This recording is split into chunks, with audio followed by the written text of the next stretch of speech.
Soho, NoHo, Nomad, Fidei, Nolita, Bococa. If you live in New York, you've probably heard of and rolled your eyes at these names before. But the names themselves are part of a larger trend that real estate companies have used over the last few decades to shape a neighborhood the way they want, attracting people with more money and rewriting the story of the neighborhood. This creates and perpetuates a system that leads to gentrification. I said we're downwind of the sewage treatment plant. Let's look at how these neighborhoods got their egregious names, why it matters, and what we can do about it. I'm from East Flatbush, Crown Heights. This is my area. Yeah. PLG. I don't know. It sounds a little fancier than it actually is. Words have power. Real estate companies changing the name of a neighborhood and consequently changing its identity is one of the principal signs of gentrification.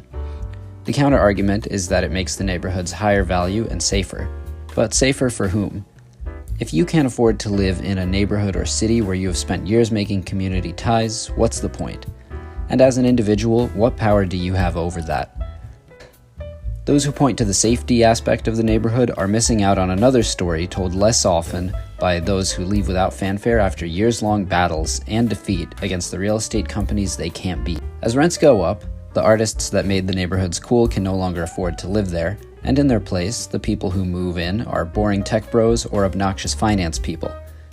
Those whose industries make the world a worse place to live in for profit, perpetuating the monoculture that is making North America an increasingly homogenous place to live in.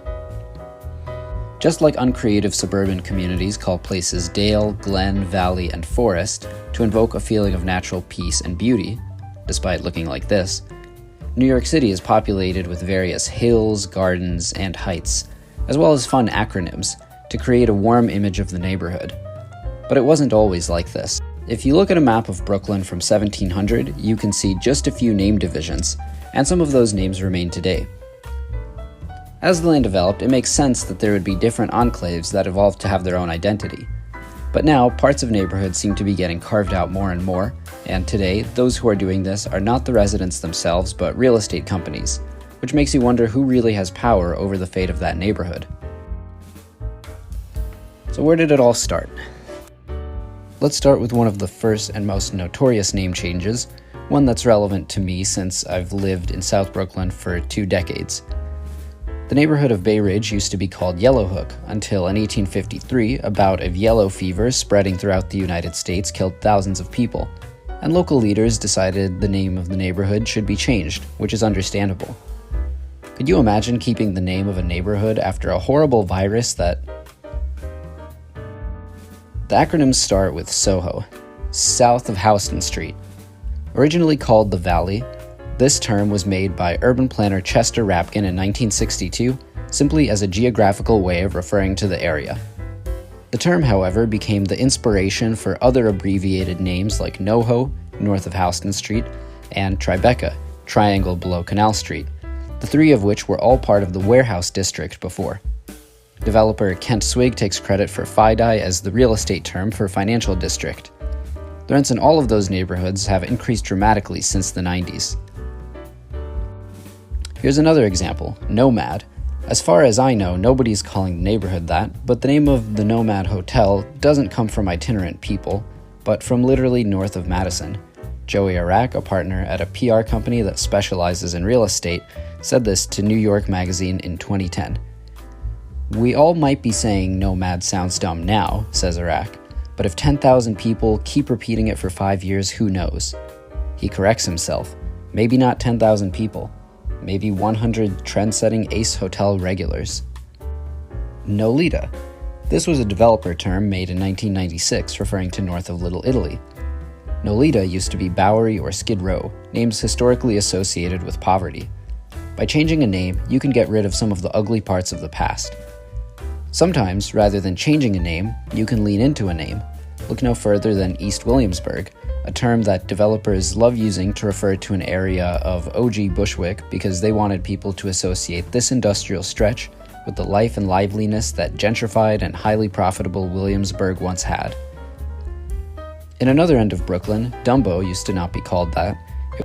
It was an artist community known by different names, like Gareville or Olympia. I could have bought a place in Dumbo before it was Dumbo for like $2 million. That same building today is worth $25 million. Guess how I'm feeling?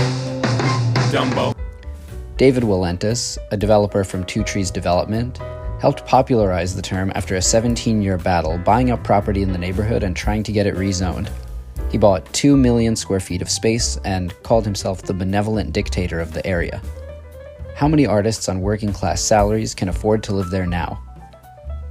In a similar way, a chunk of Harlem has been carved out by developers like Keller Williams as Soha, South Harlem, erasing the legacy and reputation of an already established neighborhood with a deep history.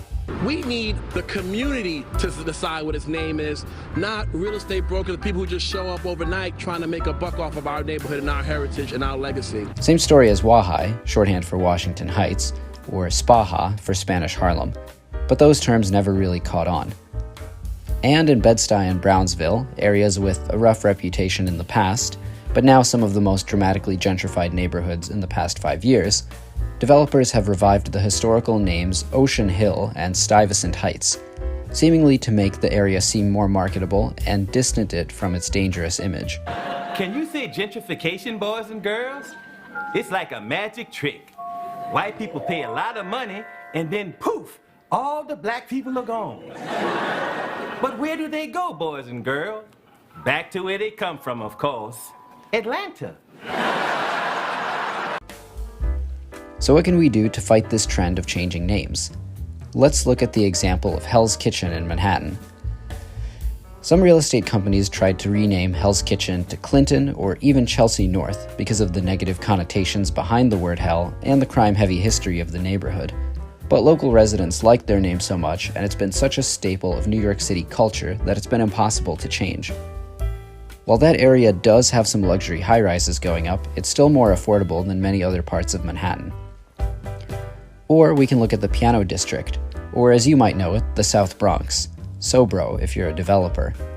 Some developers in 2017 attempted to rename a part of Port Morris in the South Bronx the Piano District because of the instruments that were once manufactured there. It's this over the top, man, but they usually do these kind of things to communities of color that are poor, right? Because they're having meetings about our community downtown at 10 o'clock in the morning, like on Mondays and Tuesdays, when we got to work. That's right. So they expect us not to come. They expect us to be so wound up trying to just feed our families that we can't respond to the injustice being done to our community.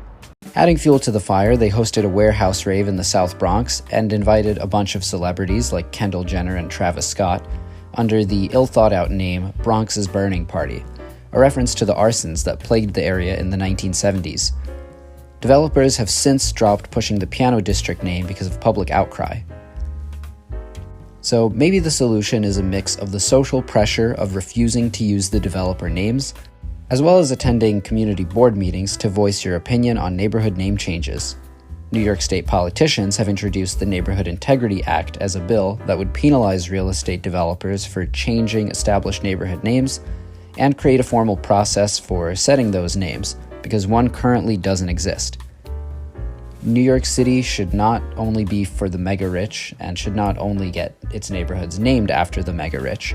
And I don't want to live in a place that becomes another soulless corporate shell like Dubai and has its identity created by a real estate agency rather than the community. Anyway, see you until I get priced out. Big credit to the 2010 New York Magazine article by Adam Sternberg, where a large amount of information for this video was drawn from.